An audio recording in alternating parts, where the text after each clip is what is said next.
Hi folks, my name is Mitch, just doing another video on a game that I'm currently playing called Guardian Tales. Please keep in mind that anything mentioned here is my own personal opinion, so take everything I say with a grain of salt. Today I'm going to be talking about a new unit that recently dropped. Her name is Future Princess. She is a light hybrid unit. She can be used as a tank or a ranged unit. I'm not going to go over her stats because you should have access to this already. I'm just going to go straight into the accessories and the shield if you're going to be running her as a tank. The most optimal shield to use would be the Captain Smear shield because the light type attack 15% can really boost her damage output. And the other shields to actually take into consideration would be Alpha Buzz shield because of the 12% weapon skill regen speed. And that's a huge boost, especially if you're going to be using the Future Princess in PvP or Coliseum. If you're not going to be using her as a tank, then in terms of accessories, the Mirror Earring of Faith would be the best option for light attack, and that would also be dependent on the rolls that you get. Same will be applied if you are using her as a tank as well. But if you're using her as a tank, then one of the best options to really use would be the Ring of Fortress because it's one of the easiest ones to build overall. And of course, use whatever you have available. You don't have to go farming for any specific accessories unless you really want to farm the Mirror Earring of Faith. In terms of accessories, if you're building her as a range unit, then going with a sharpshooter is definitely something to take a look into because it gives her a huge boost in her critical chance and her damage output as well. Alright, I'm just going to showcase her abilities, both in melee form as a tank and as a ranged unit. So her first initial attack is a lunge attack. It jumps directly towards the enemy, so it closes that gap, which is great, especially if they're running away from you.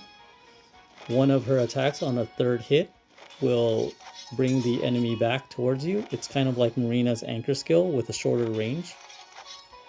So it works really well against PvE situations. And her last attack is actually a melee version of her ranged attack damage. So it's a melee hit, and when you remove her shield, it's the same exact hit as that last hit. So that's what she's doing.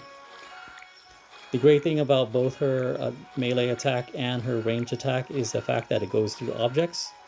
And her range attack also goes through different levels. So some units you can't actually hit the enemy unless you're on the same level as them, up the stairs or down the stairs or whatever. But this one you can hit regardless of where you're at. I'm going to show you what she can do in her event rift. So let's take a look at the rift. And we're running her with the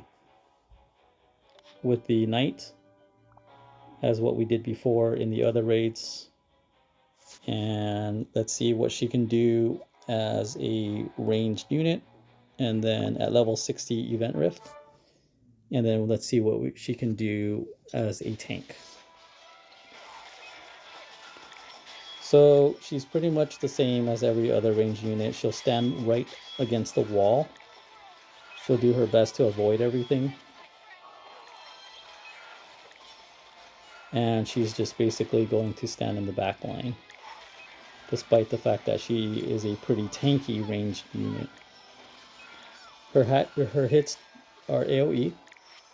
That's a small AoE. It's not as big as someone like Bari's, for example. And her chain skill is a pretty big AoE, but it doesn't move anywhere. It just kind of stays there. So as you see there with her chain skill, she was able to negate 3 hits from that tower. So it's pretty useful. It doesn't matter what the hits are. It doesn't matter how much damage it does. So works out pretty well.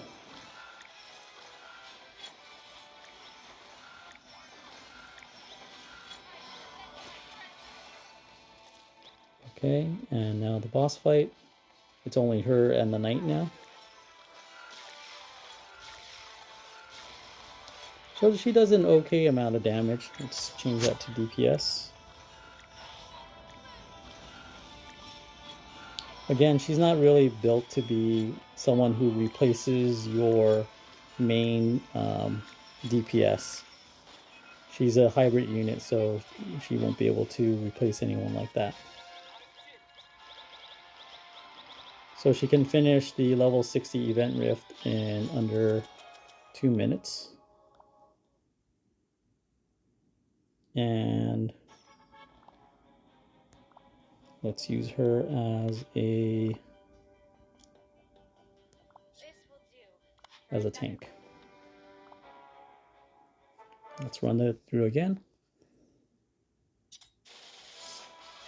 So she lunges directly in. One of her attack will rake the person in, or bring it in. So the target will actually get interrupted, especially if they're in the process of trying to do like any type of range damage. Works really well against that. She's right in the front lines. She'll avoid anything that has a red border. But other than that, she doesn't back away from anything. Her chain skill works out really well because it's a really quick fire. Whereas in terms of someone like Aleph from the previous videos, he gets interrupted pretty easily. So that's one problem with him.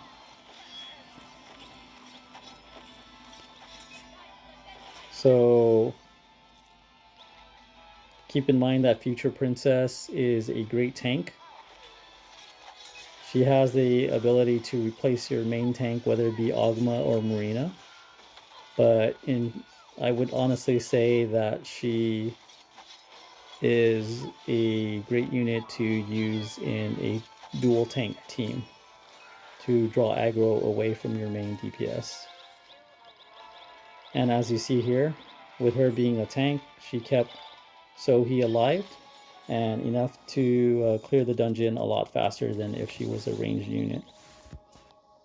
So that's all I have to show. Thank you again for watching. Please leave me a comment below and let me know what you think about her. If you were lucky enough to pull for her, congrats. And until next time, stay tuned for the next video where I'm going to be showing her off in Arena in both a range setting and also in a tank setting. All right, take care.